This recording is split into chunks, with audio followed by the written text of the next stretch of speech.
আরে সামহা, এই শীতের দিনে বাসন্তী কোন সাবান দিয়ে স্নান করে রে? বাসন্তীর হাত পা গুলো দেখ, অনেক ফর্সা হয়েছে বাসন্তী। সর্দার, গরমের দিনে যখন আমরা নদীতে স্নান করতে গিয়েছিলাম তখন বাসন্তীকে দেখেছিলাম সারা গায়ে সাবান ঘষে ঘষে স্নান করছিল।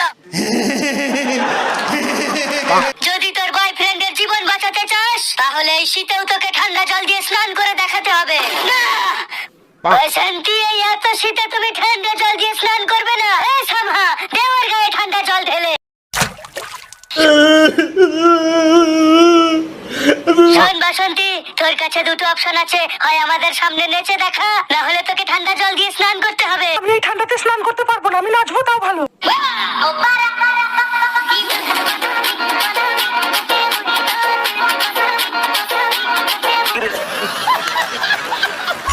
তুই আজকেও চান করিসনি? বিগত 1 মাস হয়ে গেল তুই একদিনও চান করিসনি। এরকম করলে একটাও মেয়ে পটবে না, সব মেয়ে তোর গায়ের গন্ধে দূরে চলে যাবে। আমার জন্য না হোক, মেয়ে পটাতে চাইলে আজকে চান কর। জীবনে আর কিচ্ছু চাইবো না তোমার কাছে, শুধু একবার স্নান। আজকে স্নান করো তুমি। ক্ষমা করো, আমি পারবো না। পারবে না? ও কিছুতেই চান করবে না রঞ্জু। ও একদিন ওর বগলের দুর্গন্ধ শুকিয়ে আমাকে অজ্ঞান করে দিয়েছিল। আমি কিন্তু বৌদি নই জয়ন্ত।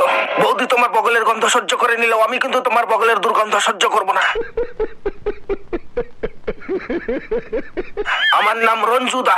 আজ পর্যন্ত কারো বগলের দুর্গন্ধ শুকিনি, আজও শুকবো না। স্নান তোমাকে করতেই হবে, প্রয়োজন হলে জীবনের শেষ চান করবে না? না রঞ্জুদা, বল স্নান করবি কিনা বল। দেখো জয়ন্ত, আমি তোমাকে শেষবারের মতো বলছি, স্নান করবে কিনা বলো। না, আপনি আমাকে মারতে মারতে মেরে ফেললেও চান আমি করতে পারবো না রঞ্জুদা, খুব ঠান্ডা লাগে। চান করবে না? না, ঠান্ডা। রঞ্জু, ছেড়ে দাও কে রঞ্জু। ছেড়ে দেবো? হ্যাঁ ছেড়ে দে। নোংরা ছেলে কোথাকার, এত করে বলছি একবার স্নান করতে পারছে না। কেন চান করছে না তোরা কেউ জানিস না?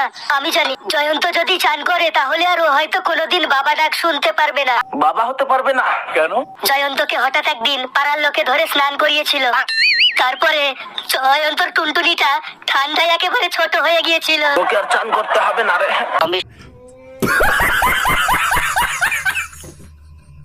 আমি সব সহ্য করতে পারি, কিন্তু কম্বলের ভিতরে পা দিলে আমি সেই গন্ধ সহ্য করতে পারি না। আর তোমার পাদের খুবই দুর্গন্ধ হয়। আমার পা এসেছিল তাই পেয়েছি, তার জন্য তুমি আমাকে দোষ দিচ্ছ কেন? তোমার দোষ এটাই যে তুমি তোমার পায়খানা চেপে পেট ফুলে থাকলেও শীতের ভয়ে পায়খানা করো না, আর গ্যাসগুলো কম্বলের মধ্যেই ছাড়ো। ভবিষ্যতে আর কোনোদিন তোমার পা দিলে কম্বলের ভিতরে তুমি পাতবে না। তুমি বা তোমার মা পাতলে তখন তোমাদের নাকে গন্ধ লাগে না? তোমার মা তো সারাদিন গরম গরম করে পাত মারে। একদিন তো তোমার মা পাততে পাততে হেগেই ফেলেছিল। চল চুপ করো, মা শুনতে পাবে। আমি পাতলে দুর্গন্ধ হয়, আর তোমার মা পাতলে কি গোলাপের গন্ধ হয়? থামলে কেন? মারো, আরো মারো। তোমার মা সারা বাড়ি বেঁধে বেড়ায়, তখন কোনো দোষ নেই, আর আমি পাতলেই যত দোষ হয়ে যায়।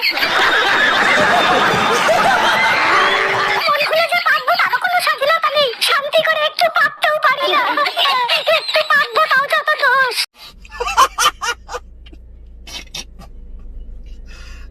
भगवान।